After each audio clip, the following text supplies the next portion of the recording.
Right here with Welling Town assistant manager Mike Jones after a 1-1 draw at Meridian. Mike, first of all, I'll ask you, are you happy with a point, given everything that went on? I think once we went 1-0 down, the way we were playing, the conditions, I think the way they were playing, I think it's a big point, personally. Before the game, no. I think we would have been looking to come and build on last week, but as you say, given the circumstances and the way the game was going and our performance, I'm maybe pleased isn't the right way, but certainly a big point, I think. Yeah, we can take stuff away from the game, because I thought first half, Mike, I thought don't think there's any dressing up. I thought we were poor. I mean, credit where credit's due. I think they were good. I think they did what they had to do. They were getting in our faces. They were winning a lot of balls. They were playing with the conditions. They were playing with the wing, playing a lot of long balls down the channel, making us turn, making us have to defend. So I think they had a game plan, and I think credit first to them that they've done what they've had to do. I think from our point of view, the conditions were difficult. But it's the same for both teams. I just felt we lacked an intensity. I don't want to say we were complacent, because I don't think we'd allow that, but it's as near as damn it.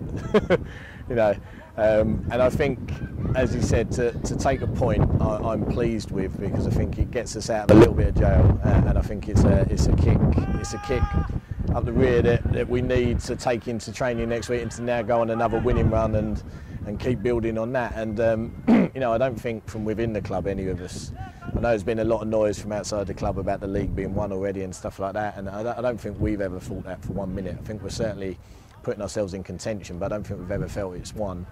But I think sometimes you've got to take games like this and take points and performances like this to use that as a shot in the arm to then kick on and to go and go on another run and try and keep increasing that gap. So good point in the end, but yeah, certainly not beforehand. Having said that, I thought second half, once Eggy come on, I thought we really tended to, we tried to stretch them, and we got forward and we got possession. We had shots, we've had chances, we've hit the woodwork a couple of times. Dom's had a good chance at the end. We caused them a lot of problems late in the game, didn't we? Yeah, I think in the second half. I think the second half was more us. I think certainly once we got the goal, there was suddenly a bit of belief, because I think it had 1-0 written all over it earlier on. But I think once we got the goal, we were just, I was impressed with Sam and Eggy out wide. I think they were certainly stretching, they were causing problems. We'd asked Sam in particular to try and have a bit more impact with his delivery and with his shots, and I felt today he massively took that on board and was really causing problems. Was unlucky with one. I think it's difficult for us to tell whether it was over the line. I was more annoyed with the fact that the line was a good 20 yards away and not giving it, but that was sort of summed up all three officials' performance today. But I think could the ref give it, Mike? Was he anywhere? Probably not. I don't think he was even watching. But it's difficult. How sure are we that it was over the line? I'm not sure. They think it was over because of the bounce, and Sam and Ricky were pretty adamant, but I couldn't tell from where I was. But as I said, it was more about the officials' placement, and it was a number of weird decisions today. Seemed to be more focused on the number of people standing in the dugout rather than a few feisty challenges and stuff. But it is what it is. They probably on par with our performance. Did a stop-start game suit them, Mike? I thought the ref was letting the game stop and wanting to talk to people. And yeah, I would rather think than silly little fouls, he'd stop play. And I think that would be part of their tactics. So you got teams aren't going to roll over and let us play great attacking football and give us time to do things. We've got to learn to deal with that, and I think over the course of the season so far we've grown and we've improved each game, and even today, as I said, we're not going to win every game, and we're not always going to be 110%, especially after a performance like last week. So I think I'll take a point. I'll take the improvement in the second half. I'll certainly take a couple of players that had key performances today. I think certainly I want to say Lambs. I think Lamar, first and second half, I think he's been phenomenal the last few weeks. And again today, if you can perform and you can lead and you can step up when maybe other players aren't on their day, then it's a sign of a good player. And he's really kicked on this year. And I think he had a great game today. A couple of shots, breaking up play, certainly spreading play, certainly driving the team on, composed head. So look, it's one of those days. You're not going to win every game of the season, but if we can keep grinding out points and winning games where we can, then we'll certainly put ourselves in contention coming into the season. Just walked past you, going from the car to the clubhouse. What did he and you say at half time? I sort of felt it was. I think we were both on a on the same page. He was a little bit annoyed that we weren't showing the intensity. He felt we certainly felt we were looking at the conditions and letting that creep into our play. And look, it was windy in the pitch. There was a bad bounce on the pitch, but it shouldn't affect our intensity and our ability to go and press and to go and mark men and our decision making. So I think that's where he was riled at half time, and we let the boys know that. But as we said, second half, I think they've tried. You can't fault the second half. They've come out and they've tried their best. We've pulled back a goal. We've had a contentious one off the line, and a couple of chances. I think we hit the bar right in the last second. So overall, not the greatest day at the office, but certainly if that can be our bad days, we'll take that.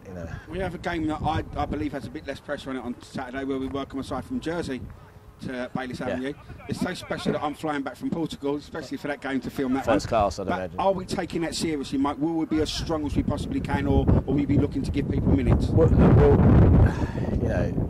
your choice of words there is, we'll always take every game seriously, like genuinely every game seriously. I think there'll be things that we'll now need to look at. I think Golding's coming back from suspension, so we'd have to look at whether he gets minutes.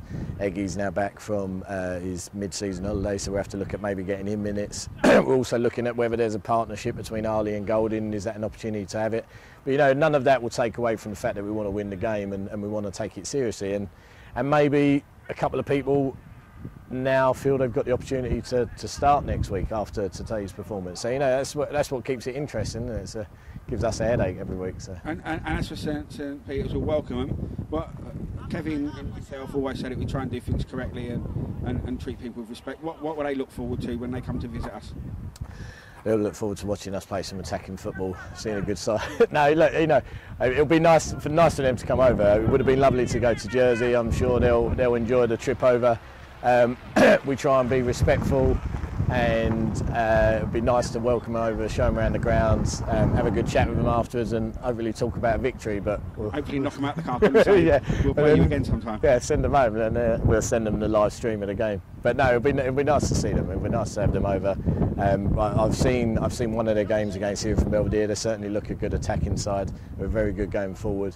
I've read a couple of match reports on them from earlier on in the season. They certainly seem like a side that can play football. And you've got an idea how they're going to set up roughly? Got a bit of an idea, yeah, as much as we can do from a side from Jersey. But it'll be nice for them to come over, and be nice for us to welcome them, and look forward to that. Actually. They'll have a lot more on us than we've got on them, basically. Because you'd expect so, because of your excellent camera work. Is that a reason for possibly making one or two little changes here and there, or shape, or whatever? Or I think it's certainly something we think about every week. I think we're always. I don't think we're as arrogant as to think that we don't need to worry about the opposition. But the flip of that is, I always think that we're capable of beating anyone on our day. So I think it's a question of mentality. We'll look at options, but I think we need to make sure that the boys approach the game with the right mentality. Well, Mike, I think basically that draw today, where we've come back and played well second half and got a point, shows a little bit about us. It keeps the unbeaten run going, and it's not all doom and gloom. We just need to be a little bit better, don't we? Yeah. I think we just need to make sure we're approaching games like this with the same mentality and intensity that we'd approach the bigger games. So, with all respect to the lower sides in the league, but yeah, we'll look to kick on again next week and hopefully get a bit of a run going. Well done on keeping the unbeaten run going, and we'll see you Saturday, Mike. Cheers, Tom. Thank you.